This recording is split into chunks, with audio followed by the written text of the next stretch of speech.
recall about a little bit about finding the surface area. You might remember back in Calculus 2, yes, it was a painful problem. Solids of revolution, remember those?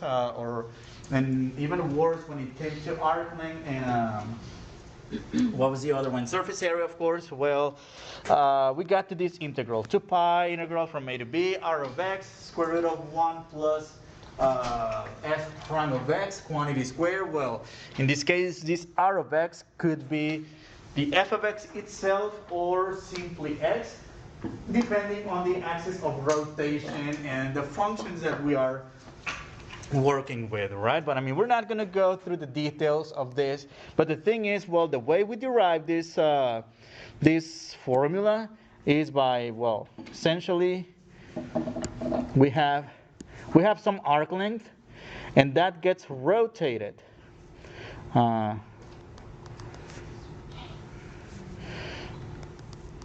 in this case, instead of finding the volume of the solid of revolution, we're finding the area of that surface, right?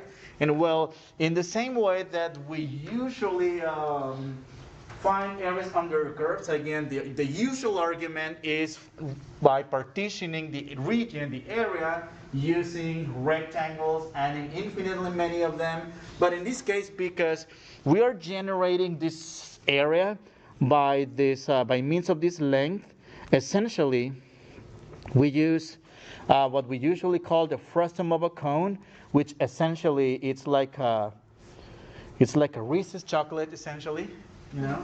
And we use that as a partition to add infinitely many of those areas. And in this case, that's how we get that formula for surface area. Now, we're going to look at surface area in 3 dimensions. However, this time it's not going to be a rotation about the x-axis or rotation about the x-axis, because it's a solid, it's a steady solid in this case. And yes, we will still get some sample of a partition, right? So we have this solid, and we zoom in this finite element, but we need 2 things over here in order to derive the general surface integral. Number 1, we need to determine how to find the area of a parallelogram formed by 2 vectors. That's from back in section 13.4. And we also need to know how to find the equation of a tangent plane to a surface, which is what we did about a month ago or so.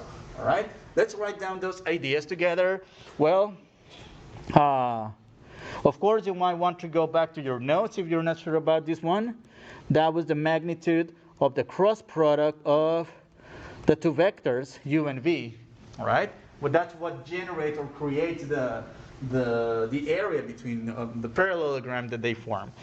And in the other case, the equation of a tangent plane to a surface, that was z equals ax plus by plus c. That's in general, but of course, I mean, let's be more specific with certain pieces of information. How do we get these coefficients a, b? You might remember those are the coefficients of the partial derivatives of the surface that we want to get the plane from. So in this case, this is really the partial of x with respect x and the partial of f with respect y. And that's just some constant term that's usually there. All right. How are we going to put these 2 ideas together? Well, so number 1, what are we going to have here? So this portion of area that I have here, let me highlight it. Let me highlight it real quick. So we're going to use that as our starting point, okay, to get the area. So we're going to we're going to find the area of that portion, and essentially do Riemann sum and add infinitely many of those areas. However, well, there's a couple of things that we need to get first. Number 1. Okay, so number 1, we want to find some delta z. In this case, that's the increment, the usual increment we use when it comes to these partitions. And essentially, it's to take the total differential of this equation, that is delta z equals a delta x plus b delta y. And well, in this case, the derivative of some constant, I mean, let's just make it a 0, of course, right? Well, because really the variables are x and y, just take the derivative constant is 0. Now, so here is the thing. We need to find the area of this by means of these two vectors u and v. And how we're going to do that? Well, so let's get the direction vector. In this case, notice that let's do this about the vector u. So check what's going to happen over here for u. So the vector u, it's a vector that for which it runs through the x component and the z component, right? It goes x and then z. Now, if we see the projection here, this is essentially describing some delta x, all right, in the shadows here. Now, so let's describe that vector u, and that's essentially some delta x in the direction of I. However, there's no displacement in the direction of j. Did you guys see that? Because we're just going in the direction of j. Well, so we're not going to have that direction of j plus delta z in the direction of k. All right? So that's the vector for u. And well, so what about, well, in this case, notice we can rewrite this everything in terms of delta x. So this is equal to, say, delta x plus, what I have here, yes, in the direction of I, plus, instead of delta z, I'm going to change this with a delta x.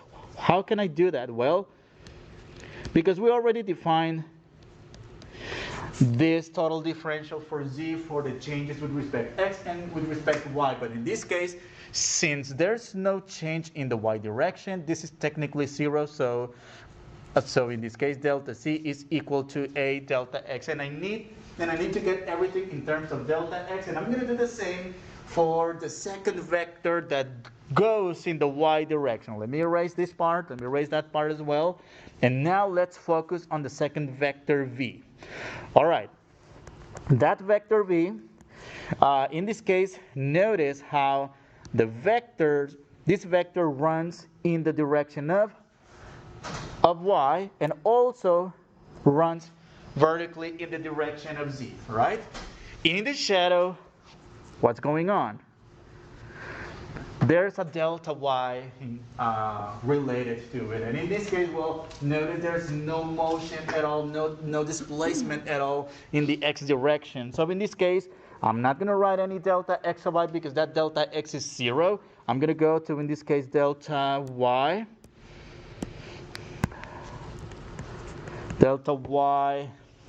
j plus delta z k. All right? But again, we need everything this time in terms of delta y, the same way we did it for the vector u in terms of delta x. And well, delta z is a delta x plus b delta y, but because in this case there's no displacement in the x direction, this term is going to be 0, so that's just going to be delta y in the direction of j plus b delta y in the direction of k. All right?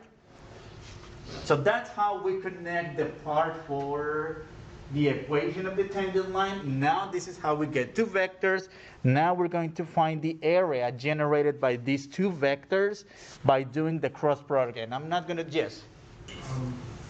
Why is it for v that like v delta y is k, but then on u it's a delta x j hat? Yeah, that's because the vector u just runs in the x and z direction, while the vector v just runs in the y and z direction.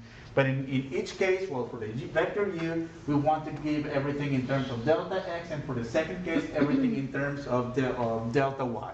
But shouldn't it be k hat also for the... Which one? This one right here? No, on the top. At the top? Right above Shouldn't that be? Oh, yeah, that's true. That's true. My mistake. Thank you, thank you, thank you. Yes. Thanks. All right. So here is what we're going to do. So essentially, okay, let me rewrite these two vectors in component form, just so I guess it makes more sense. And well, so that's delta x, comma 0, comma a delta x. All right. And this vector is the same as saying 0 delta y, comma b delta y. Are you guys following me here so far? I know there's no numbers, it's just symbols, all right? But well, so I'm going to do the cross product u cross v. All right? Well, I'm not even going to set it up. I'm not going to perform. It's going to take forever. However, if we do the cross product between this vector and that vector, our final answer will be, well, negative a delta x delta y, comma negative b delta x delta y, comma delta x delta y. Okay? And well, we want to find the area of the parallelogram. The area of the parallelogram is given by the magnitude of this vector that we obtain. In other words, well, this one I'm going to set it up, and I'm going to actually compute it. So that's the magnitude of u crossed with v. That's going to be the square root of this quantity squared, negative a delta x delta y squared, plus negative b delta x delta y quantity squared, plus delta x delta y quantity squared. All right? There's a lot that we can simplify over here, and you guys might want to go to the back side of the page. I'm going to use this space that I have over here. So notice in this case we can, I'm going to square everything. So that's going to be a squared delta squared x delta squared y plus b squared delta squared x delta squared y plus delta squared x delta squared y. All right? As a common factor, we have delta squared x delta squared y times a squared plus b squared plus 1, and well, taking the square root, we have in this case, let me go here. So that's the square root of a squared plus b squared plus 1 times delta x delta y. And in this case, this is equal to the area of the parallelogram that we have over here. And that's essentially the delta S. Well, let me call it delta S. And of course, you know the implication. So that's just the area of one sample. Add infinitely many of those deltas become d or partial d in this situation, which is really this formula that we have over here, where dA is really dy dx or dx dy, depending on the order. Doesn't that look like the same? But wait, we have a and b. You guys might remember from the top over here that a is the partial of f with respect x and b is the partial of f with respect y, isn't it? Which get replaced over here. And that's the generalized version of a surface integral. And I think we can stop here.